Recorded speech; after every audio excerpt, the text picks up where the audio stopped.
Hey everyone, you're listening to Smooth Jazz Hour with Goddamn Gamecube. Greg and Riley are your hosts tonight, and Nick the Intern is going to be spinning records all evening long. We've got a featured performance from Golden Boy and Miss Mass, and we hope you enjoy today's episode.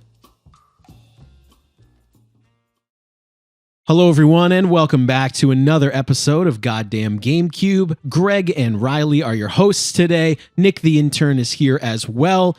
And I welcome you all to a Goddamn Gamecube double feature. We're talking about two games today, two indie titles. We're talking about Genesis Noir, and we are talking about White Shadows, two visually very striking games, and also two very different games. So we are going to start with Genesis Noir. Riley, why don't you take it? Let's do this. Let's get into it. Yeah, so I think last season we did a little bit of a pairing with Journey and Abzu as well. I felt these were similar enough artistically, where they're very strong black and white art styles, a lot of bloom lighting. I thought they were at least stylistically similar enough to talk about together. We're going to start with Genesis Noir here. This was a 2021 adventure game developed by the studio Feral Cat Den, located in NYC, and published by Fellow Traveler, which is an Australian publisher. So one of the most unique things about Genesis Noir is its aesthetic. What did you guys think about the color and animation, the way they were used in this game? I thought the first hour or two of this game was a fever dream to me. Like, I'm sitting there, I'm like, wait, is there even gameplay? I'm just like hitting buttons.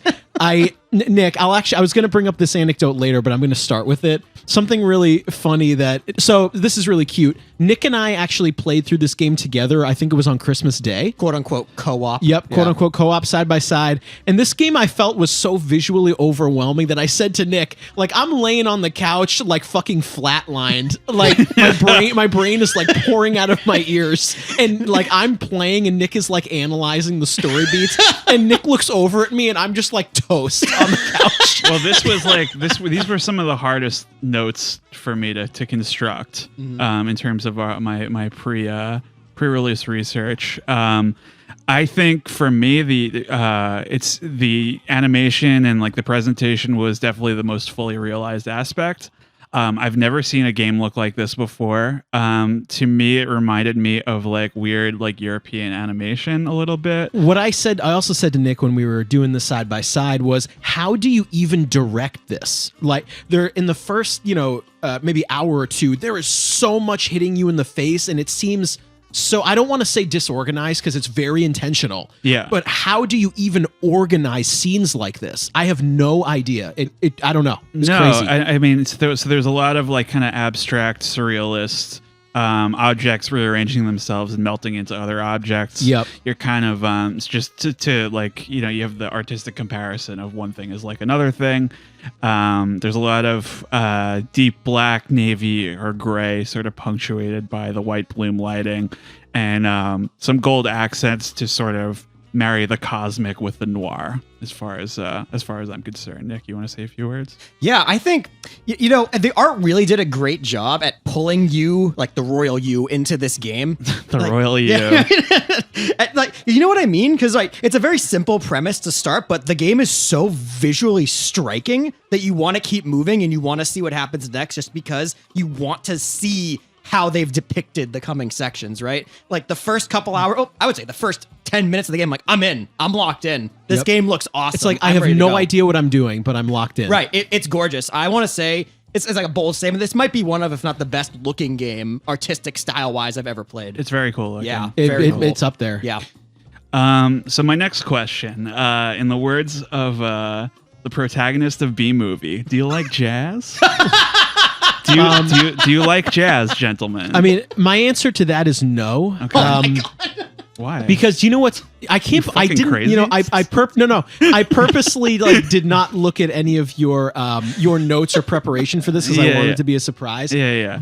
I mean, I don't know if like you remember this, but in college I had to sit through 77 jazz recitals over the course of 4 years. Yeah. Okay, so for me, I am so triggered by like people taking 8-bar solos for hours. Yeah. I can't do it. I say this out loud to my friends all the time. Do I I don't inherently dislike jazz, but I would say I am in jazz recovery, unfortunately.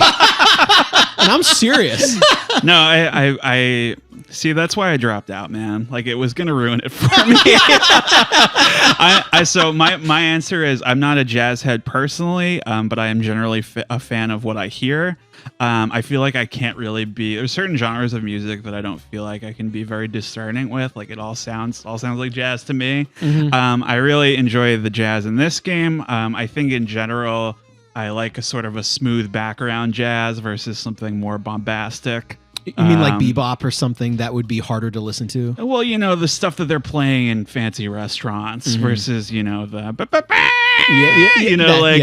really over the top. What about you, Nick? You like jazz? I mean, I play a lot of RPGs, so I'm not used to hearing jazz music in video games. So I think it was like a pretty welcome addition to listen to it. I'm used to these like bombastic, orchestrated Latin voice kind of thing going on.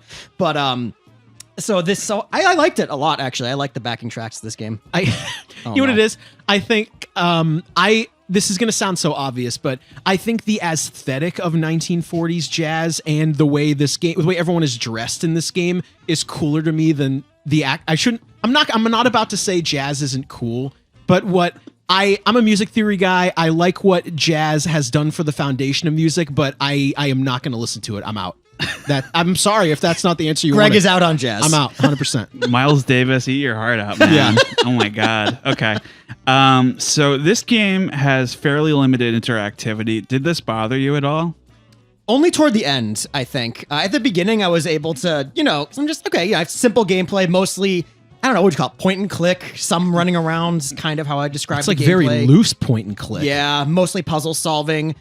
It was so simplistic. I think the first couple hours of the game, it was totally fine. Like I was able to get through it because the art and everything going on was so cool and so interesting. But by the end, the lack of gameplay or actual game to play really started to grate on me. I think, Nick, I said that to you when we were doing this in real time. I said, I think there's enough game in this game for me. Mm-hmm. I'm not going to say there isn't a game here, but this is an obtuse artistic project, I think. Yeah, I would personally have savored a bit more substantial gameplay, but I guess it's not really the point. Yeah, right. Exactly. The whole game is like so surreal that even like, picking the petals off flowers is progress. Right. The way I didn't spoil this joke, but I was going to compare it to, this is very much kind of like a more existential WarioWare. you know what I mean? Where it's like yes, you get these 3-second prompts and it's like fart really fast, and you got to get a guy like who has to fart and like stink up the room or something. Dude, I didn't think you would make that comparison at all. But you know what I mean, right? Absolutely know. It's very kind of it defies explanation. It's like just do it really fast, like that kind of thing. But yeah, so I don't know, would you guys call this an art game? Would you describe it as such? I think I would, because the gameplay is so almost non-existent. Well, I mean, I consider all games to be art. So but I mean like at the expense of defying genre, right? Oh, like, yeah. I mean, I don't want to like speak for the developers, but I mean, of course, the artistic intention of what it looks like and makes you feel is more important than the gameplay. Right. But I do feel like I felt like I was like, should this have been an animated movie? And I feel like it would have taken a totally different structure if it did. Well, I think I'm not going to get too philosophical about video games, but the whole point of I need to input buttons to progress the thing is a part of a video game. Right. And even though this is an absolute fever dream heart attack like of a game, it's like, oh my God. Yeah, I don't think it should have been an animated series or a movie. There is enough inputting of prompts for this to be a game. Yeah, I think it would have been, because on some level, at some point, you are setting the pace of this. Yes. And I feel like if you weren't, all you had was the pause button on the remote, it would be very overwhelming. Yep, sure. So I think that was a big part of it for me. So, games is art. Art has differing interpretations about what it was about, what it all meant. I would like to start with you gentlemen asking, in your own words, can you explain what you thought the plot of Genesis Noir was about? Okay, so Nick, if you don't mind, I am going to start, and then you guys can maybe speak on this in more detail. Okay. So what I found very interesting about, so what we try to do on the show is we do pre-production and talk about the game off mic before we get into the room, but we try to have our conversations be mostly natural. Like we're not gonna script out the entire thing beforehand because we want to have a lively discussion. No. But we talked out this story a little bit in off mic because our interpretations were so opposite of each other. Yes. Where I was like, we need to talk this out on mic because this game, I interpreted this totally differently. Right. So if you'd allow me to start. Of course. Here's what I thought this story was. I thought you were playing as a detective and you're investigating the murder of Miss Mass, who I jokingly would call Miss Atomic Bomb. But that song is really good. Yeah, so it's not a great album, but no, the song is raw. That's really funny. So I thought this game was going to be, you are a detective. You're investigating the murder of I almost called her Miss Atomic Bomb, Miss Mass, who was killed by a saxophone player named Golden Boy, and it's revealed over the story that you had a sexual relationship with Miss Mass. Why do you have to bring sex into it? Dude, it's in the... What do you mean? It's in the story. You could have just said relationship. Oh, sure. And I could have. Anyway. You fuck their brains out. God. Jesus Continue. Christ. Continue. Anyway, so what I thought this was as you're Nick is like cackling in the background. What I thought this game was going to be was all of these connections and metaphors to the Big Bang and these existential sort of ideas. I thought all of these crazy fever dreams were the inner workings of your character's mind trying to solve the murder. Not too different from like Francis York Morgan trying to associate crimes with his other personality. Yeah. Or who is the guy in Heavy Rain with the VR glasses? Oh, Norman Jayden. Yeah. And you know God. how you kind of put on the VR glasses and do weird stuff to figure out the crime? Yeah. That's what I thought this was. Okay. And so now, Riley, I'm not going to speak for you because I want you to go next. You said to me, there is no Miss Mass. There is no Golden Boy. It's the opposite. So why don't you speak next? Well, no, because I want you guys to, Nick, you didn't even speak about like, I want you to go through the whole thing and kind of say what, because there's a lot of different steps here. Mm-hmm. I want you to go and I'll share my very opposite interpretation. Okay. I mean, Nick, did you want to input something now, or do you want me to keep going? Now. Yeah. So I think at the very beginning, at least for me, but I think the intention was they want you to think it's a detective investigating a murder thing. Where it started to churn for me is when you get to the chapter, I believe it's called Hunt, the Hunt and Gather chapters, where the objective of the mission is you have to go and find Golden Boy's trail, but you end up finding like these people, like cavemen essentially. Yeah. And I'm just like, wait a minute. What does this what's have going to do on? with anything? What's going on here? Yeah. So that's when it kind of clicked in my brain here. It's not quite as it seems, is what my interpretation here. And as I got further along in the game, I'm like, okay, we're getting really far away from a simple murder investigation. There's a lot of things alluding to like space and like Miss Mass being Mass. Yep. And they're trying to say Golden Boy, like representing, was it energy or something like that? Yeah. And there's big bangs. I'm like, okay, are they trying to relate the creation of the universe to a murder? Is that what's going on here? I interpreted it like I said, I mean, I was flatlined during this. Like this game like blew my mind. But what I thought was, because within the first 30 minutes, the setup of the visual setup of the game is you are at the quote unquote crime scene. Mm-hmm. There is a Golden Boy shooting a bullet and you are solving puzzles in the bullet's trajectory. Yeah, but so all right, so first off, let me start by saying that I don't believe the story is a perfect analog. Okay. And I think it would have, this isn't a game killing experience for me, but I think it would have been more satisfying, especially to you guys, if the framing story of the noir element played out more conventionally. I think a lot of great, sort of allegory and stuff like that is stuff that works both ways. Mm-hmm, Whereas it is, to me, I felt that it was just sort of like the aesthetic that they chose to tell the larger story. And so right off the bat, like Miss Mass hasn't been murdered yet. She is. It's when you pan out, when you click A or whatever your affirmative button is on her, it says a singer in peril.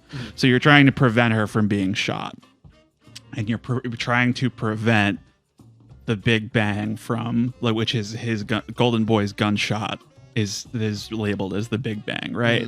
So you're trying to prevent this from happening or reverse it or something, right? That's, and all his vision board is all kind of how to create a black hole, how to prevent this. I was like, okay, so this is, there's a lot more metaphysics going on than the noir. So I'm like, it's not like a conventional, I think it could have benefited from being like how to solve a murder, but it's not really like about a murder. It's like the murder hasn't even happened yet. Right. Like once you get to those parts in the middle of the game, you're like, this is not about a murder anymore. In the beginning of the game, Nick and I were talking, side by side on the couch.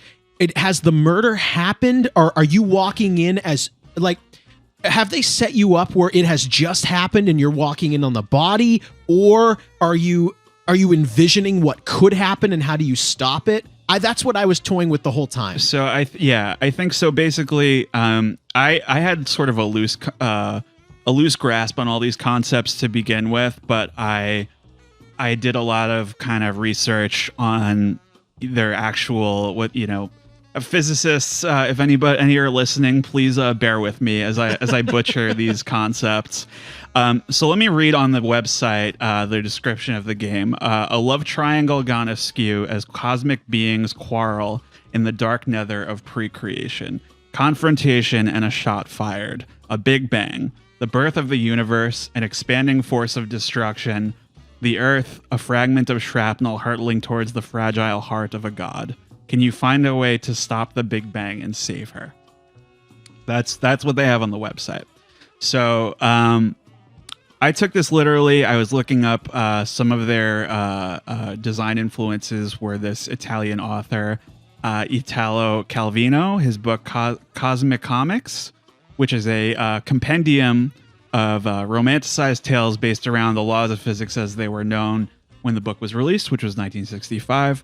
The best known story from this collection addresses how the moon used to be much closer to Earth and involves a love story between people who gradually separate as the distance grows too far, just like transatlanticism. Right. A good album. Very, very good, very good. So the central conflict in this story comes from the entity Golden Boy, as we've discussed, attempting to shoot his girlfriend Miss Mass because of her affair with the protagonist, who I believe is called No Man. Yep. Addressed this a couple times. So that, I mentioned he has a little, No Man has a vision board right behind Golden Boy.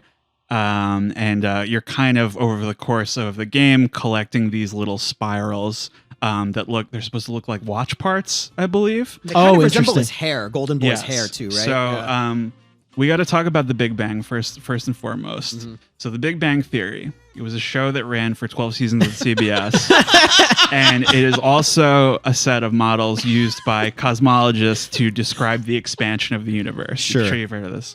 Originally, it was a dense singular thing, a primeval atom, small body of mass. This exploded and became the universe as we know it, thanks to this seemingly rogue spark of energy, right?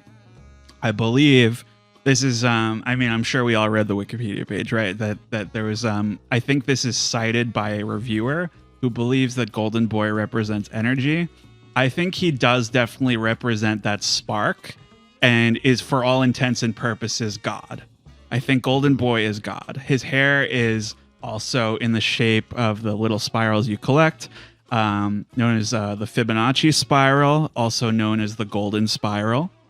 This is a logarithmic spiral, very frequently observable in nature. You get the, at a certain point, you get that ammonite shell, the Nautilus shell or whatever. And then, even on the macro scale with the galaxy, it's the spiral, right?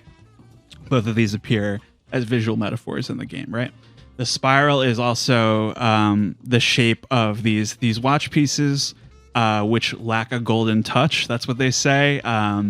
And the particle that you wind up trying to create later with the scientist is also, you're trying to recreate that shape, right? Yes. So this particle, I suspected, and I believe this is where they were going with this, was supposed to be the Higgs boson God particle, which was theorized in 1964, and it was confirmed to exist in 2012 by the Large Hadron Collider guy, that big machine. It's like millions of miles long. The guys at CERN. So the God particle is its existence gives mass to other particles, which would otherwise be moving around super fast at the speed of light.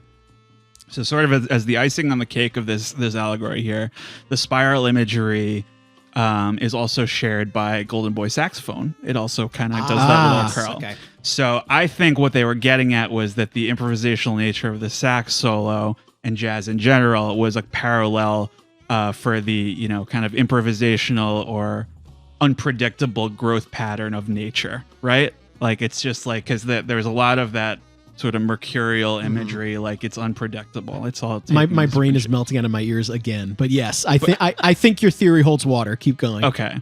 So the antithesis of the Big Bang is the black hole, right? So this is a singularity representing the end of space-time. This is where the protagonist called No Man comes in. This character, I think, represents time. The story introduces him selling watches to people on the street. You advance through numerous segments by accelerating time, like with the rotation of the day and night cycle, and changing the departure times at the train station. And he can even stop time entirely, which is, I think, how the framing device is supposedly set up. So it's happening before the bullet reaches this mass, right? You can also fast forward during gameplay. Really? Yeah. There's a fast forward button. Missed it entirely. Yeah. Wish I had seen it. So the game, in as far as I'm concerned, it plays out as No Man travels through time, observing significant chapters in the development of humanity. Yep. So you have most notably like the initial seeding of life on Earth, the reproduction of single and multi-celled organisms, the transition of hunting to gathering and cultivating livestock, seasonal awareness, and this is kind of represented by the hunter character that you meet. Gradually the development of belief systems, religion, and politics, where you meet that like samurai guy in Japan. Gradually artistic expression, represented by the bassist, and scientific achievement or species evolution, kind of represented by the scientist or researcher character, right? So the end of humanity and the universe at large is visualized by the black hole, the all-consuming black hole or singularity, which seems bleak. This is a hypothetical end for our universe, which scientists believe is called the Big Crunch, I think. It is, it's not confirmed, but it's sort of, all these are theories, but when this happens in the game, No Man's left arm disappears, which is the arm he had the wristwatch on, because time is like a relative concept. It's how measurement of the revolution of the planets or around the sun, etc. When a black hole happens, there is no time. There's no time. It's a singularity. Time will have no long. I think that's why he loses his arm there, right? I'd forgotten he lost his arm. Good point. Yep. The subsequent chapter, there's all these like very braid-like interstitials where they talk about physics and stuff, where it says black holes are cold, lonely places. They are not, however, absolutely cold. Through quantum mechanical tricks, particles trapped inside the black hole can create a virtual double and escape from their prison.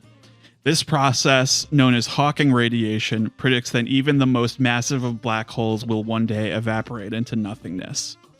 Counterintuitively, as the mass of the black hole approaches zero, its temperature erupts to hotter than even a supernova. So this is part of a broader theory called the oscillating universe theory, which suggests that the universe, on a grander scale, is alternatingly expanding and contracting in cycles. So we're just in the middle of one of these, right? And this is where we get to the Animal Collective music video part of the game. I could not stand this. So this is definitely like way too long. Wait, before you continue, am I allowed to say, oh, listen, this game is biting off a lot. Yeah. Did they jump the shark here with like this music number and the rainbows and the colorful palette and well, so I get at least what they were going for, but it just doesn't work with the noir aspect at all. Thank you. I was so worried we were not going to agree on that. No. Where how do I put this? I understand if the game is called Genesis Noir. Noir is a very certain visual style, and they wanted to give you a contrast of color for the purpose of contrast or something related to the story. But this part is absurd. Like with you dancing around. And I think it's just way too long. Did you call it an animal collective? That's really funny. Right? I mean, it's like a B-side. It's not one of their stronger works. Jesus but Christ. I thought it was just like... remember how Journey ended? It's like if that section went on forever. You know, like the Journey when you're flying up the mountain? Yeah. It takes like 30 seconds. Yeah, well, that part rocks and this part sucks. Yeah. I think you're right though, Riley. If that part in Journey was as long as this dance number, then we might be thinking about old. Journey. Yeah. It would get old. So like the rest of the game, I think it's very open to interpretation. But to me, I think the intent behind this was a little crystallized by the sequence where you run through like the potential futures of the characters you met along the way. So it shows you how these aspects of human life led to destruction when used poorly, but creativity and advancement when used well, right? For example, 2 negative futures are shown for the scientist where her research either destroys herself or the world around her, whereas the positive outcome is her discovering like a new world or something. It's very abstract. But so the basic negative futures are either becoming a sellout or starving on the street, where his positive future suggests some kind of balance between success and artistic integrity. So overall, I think it's a optimistic portrayal of what will happen to humanity and how over time we learn from success and failure.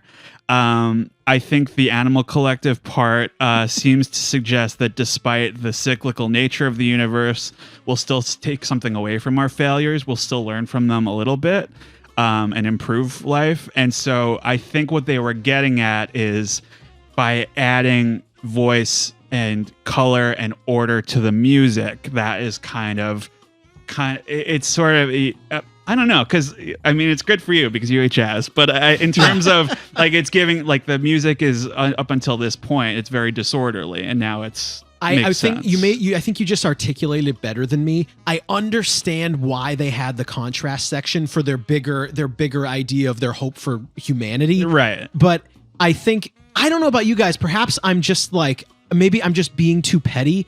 I didn't like when voice acting entered the game. I really liked when everyone was silent. It bothered me. I really liked it when there was nothing. Yeah, no, it didn't kill it for me, but I didn't like it. I didn't enjoy it. I mean, I don't know. I liked when the guy said "Stop time, beat brother." Yeah, that was cool. Yeah. But in terms of like the singing and the this and that, I mean, I think it was necessary for their vision. I just didn't enjoy it as much as the earlier parts of the game. No, me either. You know what I mean? Nick and I were like, I booed the screen. That's true. I was mad.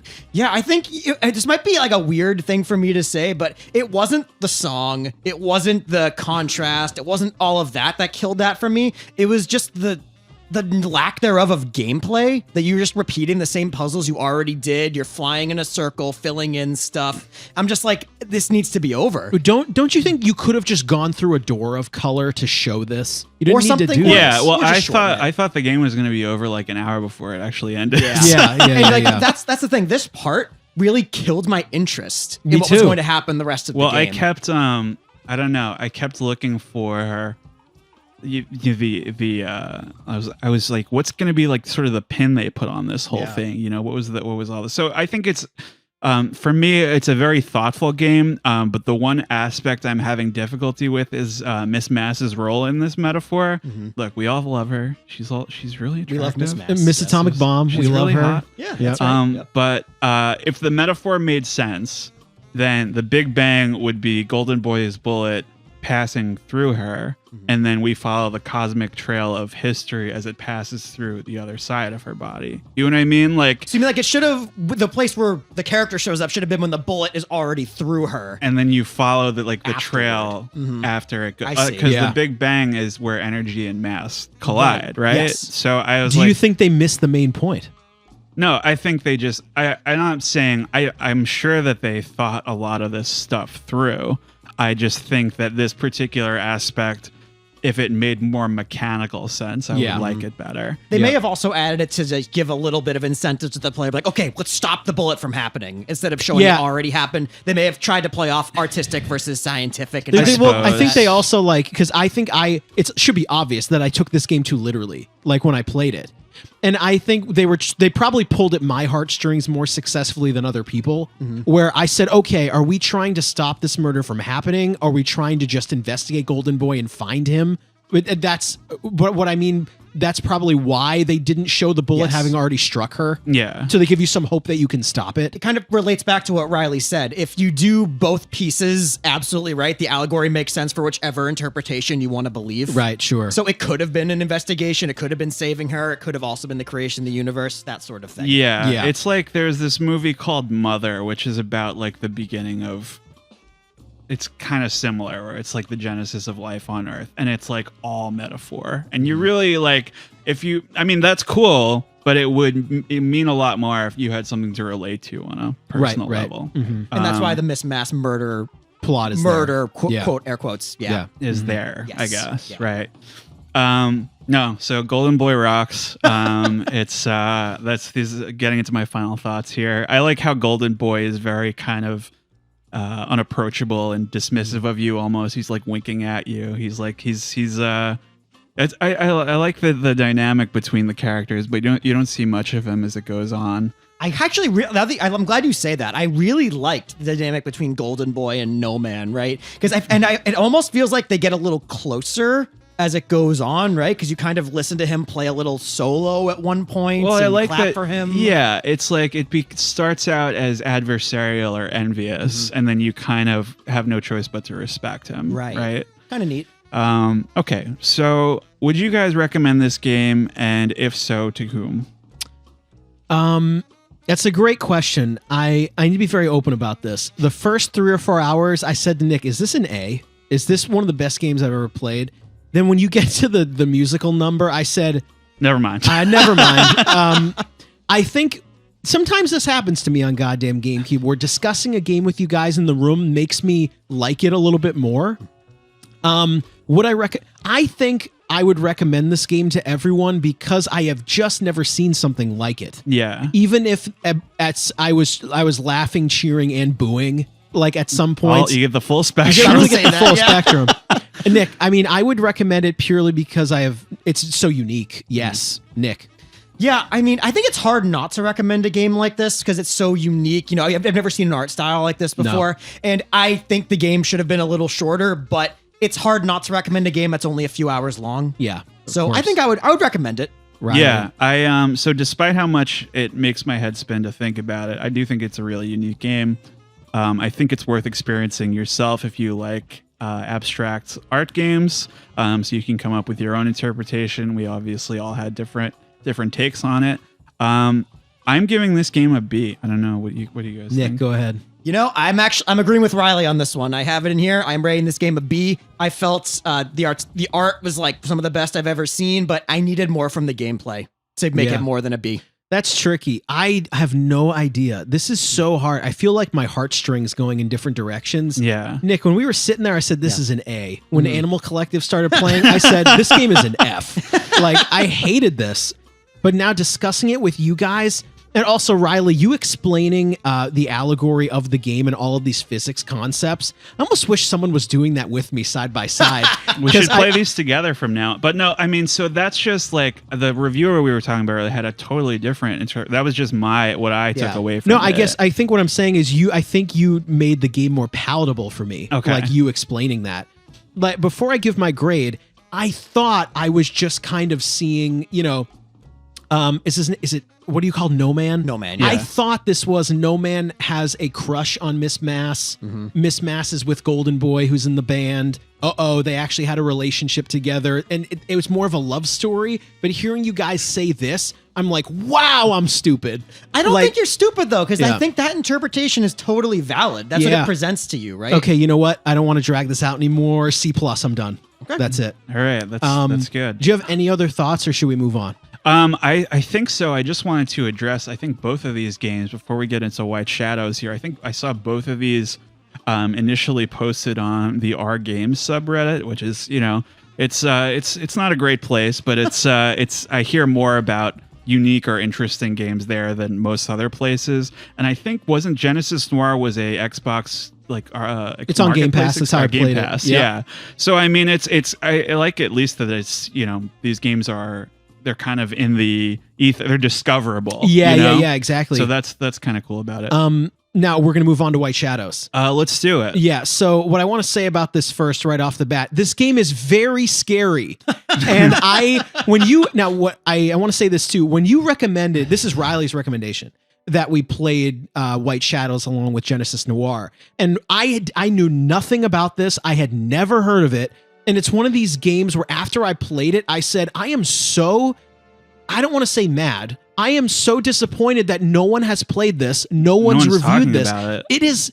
This is such an understated game. Yeah. And I'm not going to stomp on your flow here. So Riley, why don't you start us and then let's get into this. This game is very terrifying. Yeah. So White Shadows, very undersung game, puzzle, platforming side scroller developed by, I believe it's pronounced Monokel.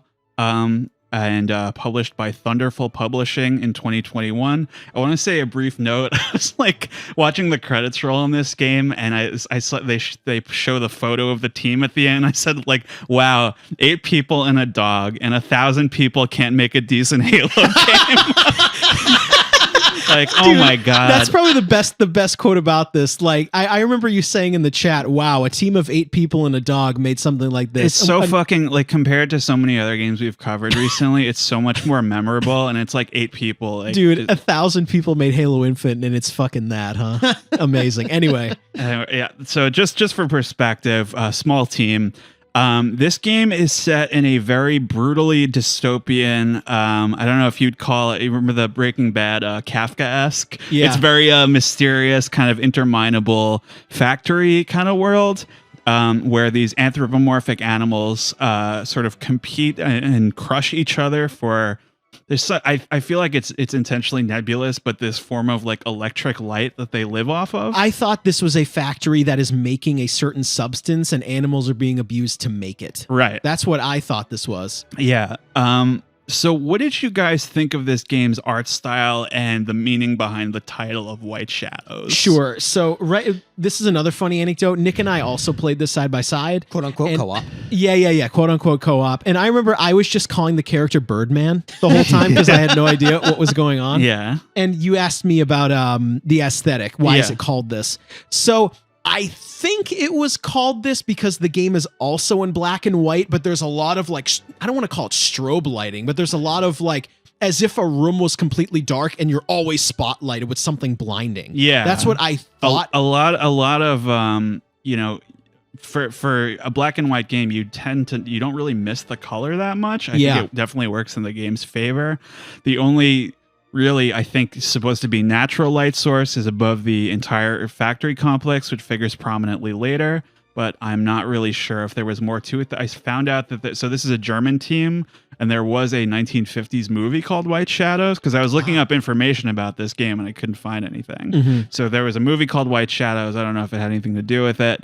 But I mean, I thought it worked really well. It's a very oppressive atmosphere. It's very bleak. Nick, do you want to say anything? Yeah, I think, didn't we say off mic in our private chat, an alternative title of this game, Bleak Beaks? Yeah. Beaks. Yeah. Bleak Beaks. But Greg, I believe you started playing first. We were kind of passing the controller when we were playing this. You started off, Raven Girl, I believe is the character's name. Yeah. Comes out of like the little, what is that, like the cuckoo clock thing? Yeah, the toy. Yeah, and I'm just like, oh my God, where are we? Yeah, right. This is awful. And, what? And I don't want to, go too far ahead, but when you I remember like the loud sound of the train going by. Yeah. I jumped out of my seat. Oh yeah. I was like, wait a minute, is this a horror game? What is this? It's very unsettling. I think Oh, yeah. oppressive was probably the perfect word to use. Oh, for and it. it's on purpose, and they did a good job. Yes. Yeah. So right off the bat, there is a content warning at the beginning of this game that it clarifies that it depicts racism, sexism, violence against women, children, and animals. What were you guys expecting from this? I have no idea. I think when I played, I was very like impressed. I don't know what the right word is. Besides, I was impressed by this game throughout the entirety. I have no idea what to expect. I had never heard of it. I looked up nothing. Yeah, And what I didn't thought either. we were gonna get was what were those two games? Inside and Limbo. Limbo. I was kind of I reminiscent was like, of Limbo. the only game I especially. could compare this to is Limbo, but Yeah. this is way out there compared to Limbo. Yeah. Yeah. I had zero expectations. Also, I knew nothing about this game. But can I just comment and say it's kind of nice to see a content warning? I feel like content warnings in media are growing a little bit more popular. A little but, more common. But you don't see them a lot in video games. At least I haven't seen You too know, many of the them. content warning almost gave me a little bit of what's the word for this? It showed me some intent. Yeah. Where if they just displayed a bunch of depictions of like racism and sexism and horrible shit, I'd be like, what are they trying to do here? Right. But when they give you a warning that, hey, this is in the game, it made me think, okay, these dudes are thoughtful. who Oh made yeah, this. yeah, absolutely. Well, so I was like, how extreme can it get? Because this is like an animal game. Very. I felt that we were being teed up for like an Animal Farm kind of allegory, and it sort of is to an extent, but I didn't expect sort of the levels of like depravity and like myopia that we would start to experience. Ooh, yeah. It's very, and I say this laughing because it's uncomfortable. Like I'm not like laughing about their plight. We're laughing because we're very uncomfortable and trying to cope. That's what's happening. Yeah. It's so this world in particular, it reminded me in a good way of Abe's Odyssey. You ever see that game? I haven't played it, but it's Ooh, I like don't know what it's that like a 90s kind of very similar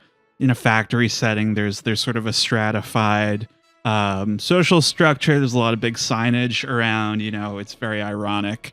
The opening depicts your character Raven Girl, as you mentioned, emerging from a giant either telephone like cuckoo clock kind of hybrid thing in the middle of a factory. There is a sign early on that says all animals are equal. But it becomes clear that ravens such as yourself are at the bottom of this pecking order, and there are birds. I like that. and there are several signs warning the other animals that they spread disease. So So birds spread disease. right, Yep. And so I felt that this was perfectly communicated by there's a puzzle early on with it sort of illustrates like there's like effigies of each animal whacking like the next one in the head with a hammer, and the ravens are dead last, or obviously they're at the bottom of the food chain, and it requires like an actual like live sacrifice of like the baby chicks to progress. Now you can either sacrifice a chick or yourself. Oh, okay. Yep. So are you just like dazed? I or- never did it where you sacrifice yourself, but you using the chick is the easiest solution. because one ran over there and I was like, I guess this is what I have to do. And I Yep. didn't realize it was going to get smushed. That But- one gutted me, man. Like it gets hit with, like I saw it was going to happen. I said, oh no, this is what we have to do, isn't it? And then it just like explodes into feathers and you're like, oh, what have I done? Is that listen, I knew the whole game was serious, but when that happened, you guys like kind of strap your seatbelt on and go, all right, this is a serious game. But it only like gets worse from It there. only gets worse. No, I haven't experienced this since like The Last of Us, where everything is so dour. very right? bleak, very Yeah. bleak. I think, pretty transparently like this depicting like a class structure, but also kind of the same way each successive wave of immigrants, especially in American context, like kind of got shit on by the previous yeah, one, like yeah. the Irish, Italians, etc. Mhm. I think this is really like the best type of world building and storytelling through gameplay you can get, where the puzzle is informing like the world mechanics. It reminds me a lot of my favorite game, Riven, Yeah. where they there's a classroom where there's this puzzle, and it's like some guy getting fed to a shark, and on a string. It's like made out of wood, but it's intended to, every time he descends, it adds another numeral, and that's how they teach you the numbers in Riven. Okay. And it's like, oh yeah, okay. So it's very like, there's no UI, it's all very natural in world, right? I did want to kind of, if this game sounds intriguing to you, maybe put a little spoiler warning here, because I do think it's worth playing. Yeah. So we're about to spoil it. Go ahead. It's very short, but I mean, I felt like it was, I think it's worth playing. So just putting that there. An early highlight for me. So you mentioned how scary the trains were. What scared the shit out of me was the giant like flying barge with the wolf's head on it. Oh yeah, it was terrifying. So the wolves are like the highest order, I guess. But I don't think you ever see them at all, which is really interesting. There is a very memorable early on. It's kind of like a Donkey Kong Country train sequence where they play Flight of the Bumblebee. Yes. So how did you guys feel about the way this game used famous pieces of music during its key moments? They certainly got off cheap here, right? Because all of those would be royalty free. Yeah, a lot of royalty free music here. I think I don't know what the right word for it is. I am going to use the word ironic. Yeah. Where as opposed to Genesis Noir, I love the music in this game. Where it felt so strange to me, where I think I could be misremembering. I think they played parts of ballets at points too. Yeah, they did. Where I said, this is like awesome, because this game is so bleak. It is so awful. Like, I mean, it's awesome, but it is so miserable. And you're getting this very nice, elegant piece that I'm familiar with. And it's almost like so mean that it's playing. Yeah. Right? Oh yeah. What you're thinking of, like juxtaposition? Yes. Like just between the music and what's happening on screen. I'm just like, I loved it personally. Yeah. I think you were playing through some of the parts, and I was just sitting there laughing at like how ridiculous it looked and how scary it all was. I absolutely loved the music. I thought it was the perfect touch to this miserable, bleak world. Oh yeah. Like on one level it's ironic, and on another it's like completely perfect. Yes. Because I think like Kubrick did this a lot with using those like famous pieces for juxtaposition. Like horrible things are happening on screen, but you have this famous piece of music. Yes. The waltz in particular, I think it's don't kill me here. I believe it's pronounced the Blue Danube. Okay. It's like the river. Yes. It plays when you sneak through the egg collection plant, and your character has to sort of dance in and out of the spotlights, and it's kind of in time with the music. Yeah, I thought that was awesome. This segment in particular was absolutely stomach churning for me. Did you guys? This was like an oh no moment for me. Yeah, you talking about this? You didn't mean the sign that says "lay eggs now"? Yes. This is where I looked at Nick and I said, "Are these ravens? Are these pigs? Like, what is this? We like, don't know what what is they going are. on?" Well, I think the implication is that they're like full grown ravens or chickens or something. They're plucked free of all their feathers. Right. And they're situated above this like series of pipes that collect their eggs. And they collect their offspring, which are these tiny little chick things that are jumping around, and they always all flock towards you. It's very, very sad. But it sends them like into a shredder. Yeah. Effectively, right?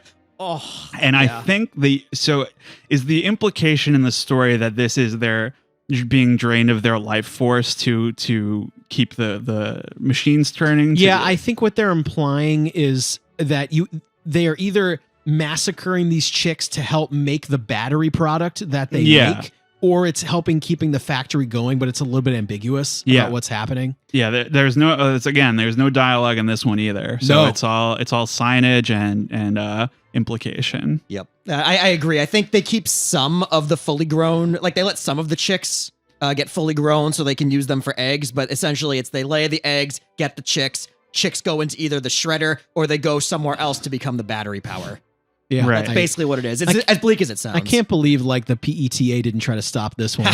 Right? Well, I felt that this was maybe like a little bit of a vegan commentary, Oh. you know, like I mean, that's just what I got out of it. But in terms of like forcing these animals to lay eggs and Yeah. you know, for our benefit or whatever. You could be right. Yeah. That was just what I took away from it. But there was also there's so many great set pieces in this game.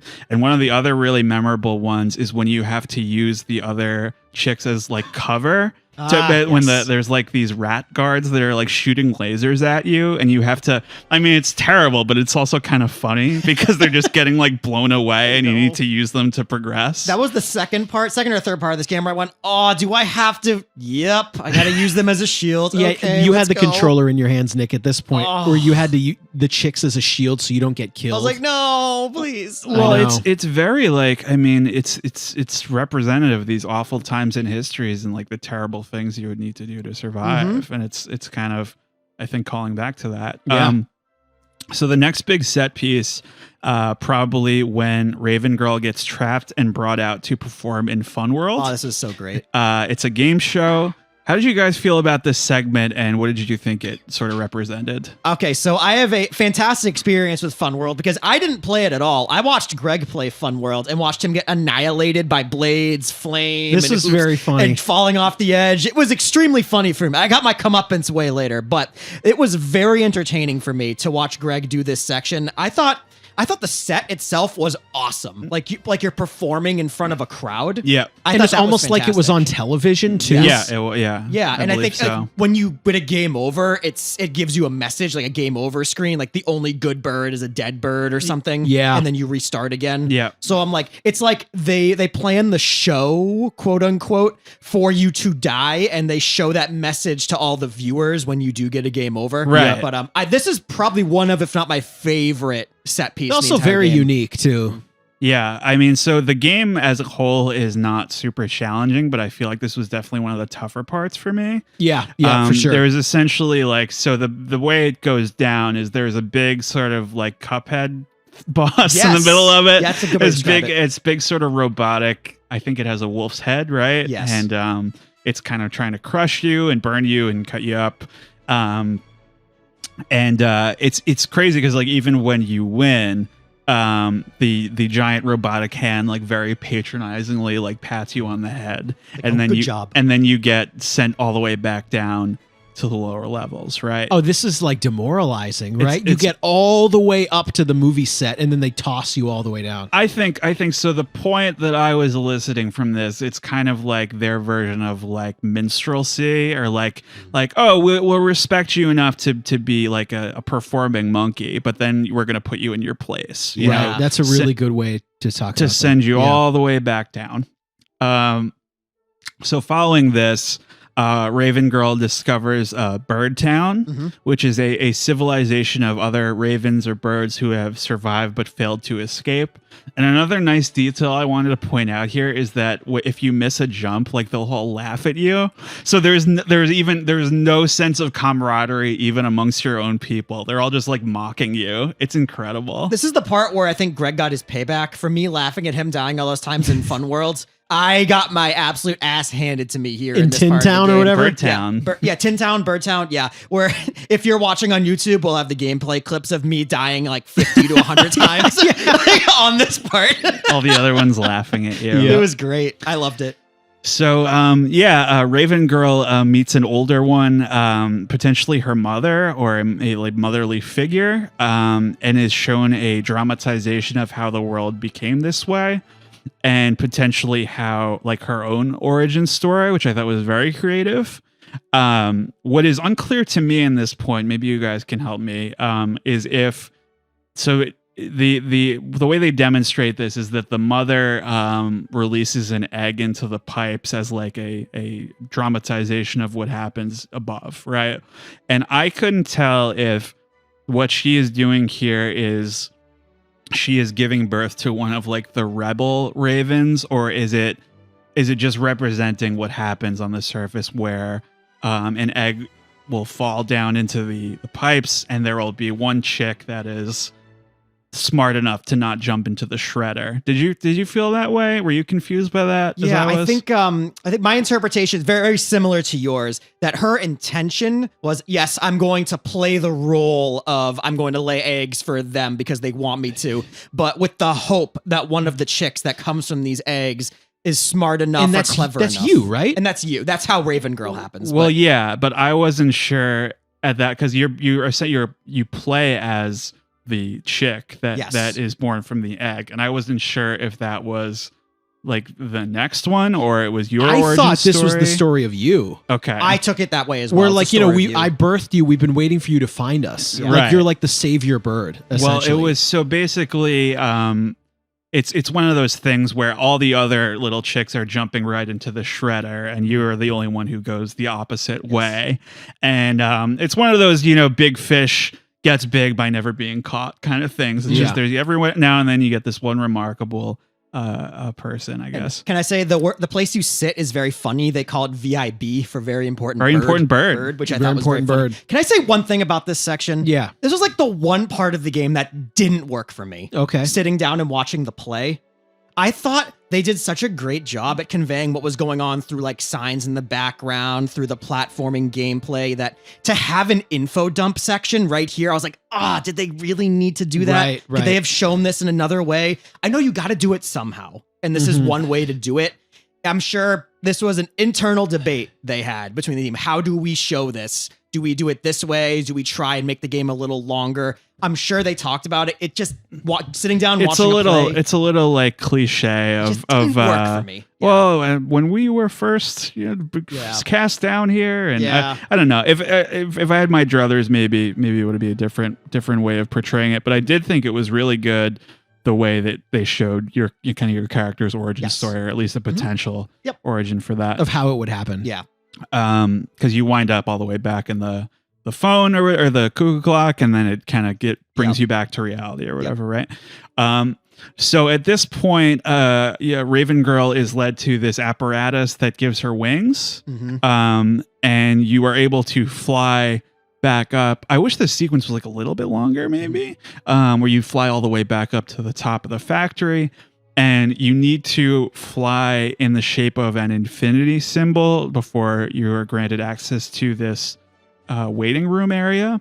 And something we didn't really talk about is how throughout the game you are kind of being saved by this voice on the telephone, and it's never really clear. Like there's like all the guards are answering their phones, and you hear just a little like babble in the background. It's no articulated words, and you can't really tell why they're telling them like, oh, don't turn your spotlight on her or whatever. But in this point, it happens again, and your character actually has to talk to them. You don't understand obviously what they're saying, but you're given a number, and you meet a second Raven Girl who is holding a different number. And so this is slightly foreshadowed because in the game show, I believe there is a little thing that says episode 8 A38 or something like that, and that's the one you're holding. I see. Good catch. Yep. So I think it's like the implication is that this is happening over and over again, or it's kind of nebulous. So you go up to the roof where you discover that the small source of sunlight has actually just been a spotlight this whole time, and Raven Girl shuts it off and the game ends. So what did you guys think of the ending? I thought they were trying to say you shut the factory down or you stop the facade of like, there's also something in the game. Do you remember the advertisement for take one light bath a day? Yeah. You remember that? I thought this was Raven Girl shutting down the falsehood or stopping like the false ads that keep being shown. That's what I thought this was. Yeah. Or I don't know. I could be wrong. I thought the final shot was you get up, you fly through the factory, you go to the waiting room, you have wings, no one else does. You go all the way up to the light tower and shut it off, but aren't there a bunch of them behind you? Aren't there a bunch of towers? Yeah. I thought this was like you're almost seeing part one of Raven Girl shutting down the whole thing. That's what I thought it was. Okay. So I had a more misanthropic. So I just felt like it was kind of just shutting off hope. like false hope, because everyone is like, oh, if I can just reach the light at the top, and then she shuts it off, and you know they're kind of, because they're sort of, there's a more Matrix stuff this season. You got the sun is shut off, and all the little batteries in the background looks very much like the humans when they're in the batteries in the Matrix. And then when you get to the end, you realize you are not the first one, as Neo realized he was not the first one. Good Matrix reference. I think as usual, I happen to find myself in between you gentlemen with what I think about things.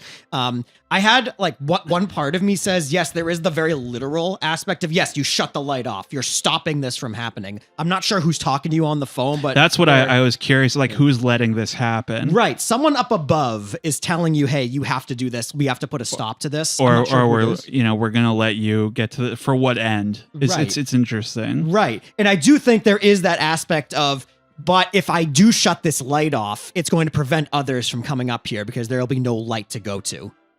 Really? So that's how I took the ending. A little bit of both. Interpret it as you're the only one who's gotten this far with wings.